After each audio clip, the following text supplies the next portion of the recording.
Storms and floods in Bangkok, storms and floods in Pattaya. His Majesty the King visiting grief-stricken villagers, and CNN reporters without moral compass deported from Thailand. This is the local and national news from Fabulous 103 FM, and it would be fabulous if you subscribed. It's easy. Click the subscribe button, and at the same time, click the like button too. The weekend has seen funeral rites begin at 3 temples in the rural Isan townships in the northeast of Thailand, where 24 children and 12 adults were gunned down by a crazed ex-policeman last week. The region was visited by Their Majesties the King and Queen of Thailand, who called at several locations to express their grief and sorrow to the families of those killed and meet with several of those injured. This as Thai media reports that medical treatment and funerals are to be royally sponsored and attended by senior government ministers, including the Prime Minister. The weekend too has seen police reporting that initial tests carried out on the dead killer revealed no drugs in his system. A surprise for sure, as last week saw his mother claiming he was a regular user.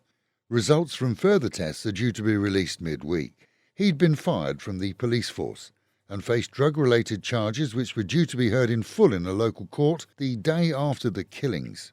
Locals tell that had it not been for storms and bad weather and transport issues, the children's centre would have had perhaps double the number of children inside when he approached, armed with a pistol, shotgun and knife, killing everyone he came across, including the 24 youngsters, most of whom were asleep on the floor at the time, as is custom here in infant classrooms in Thailand.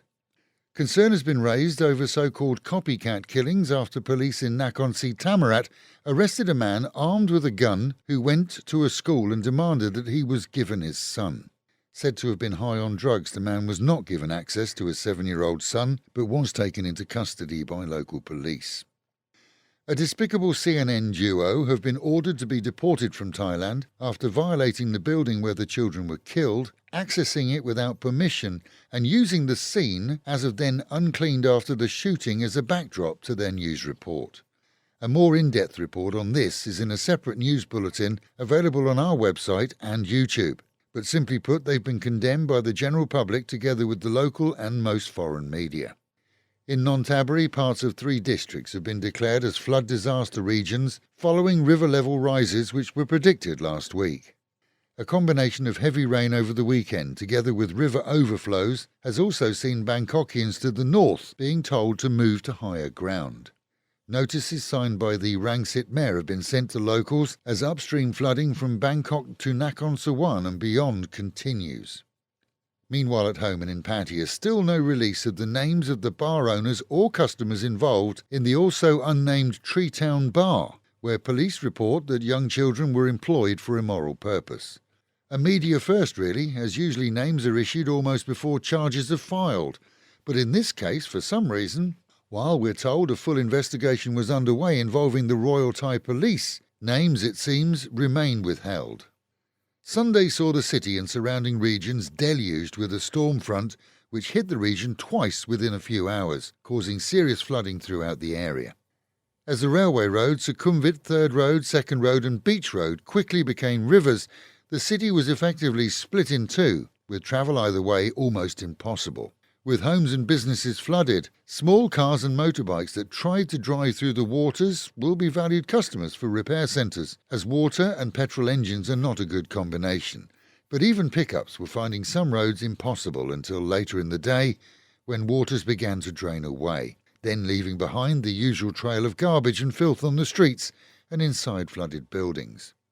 The storm covered the whole of the region, including the east side out towards Maprachan Lake, where homes and businesses were also in some cases flooded and roads impassable.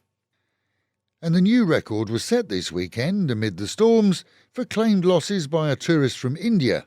It seems that 45-year-old Mr. Singhal happened to park $6,500 or 250,000 baht in his hotel room safe. He claims that it's gone missing. Police checked the room and found the safe had not been tampered with, but would duly check CCTV to see if anyone had been in his room without his knowledge, or whether he'd had visitors of the dubious variety.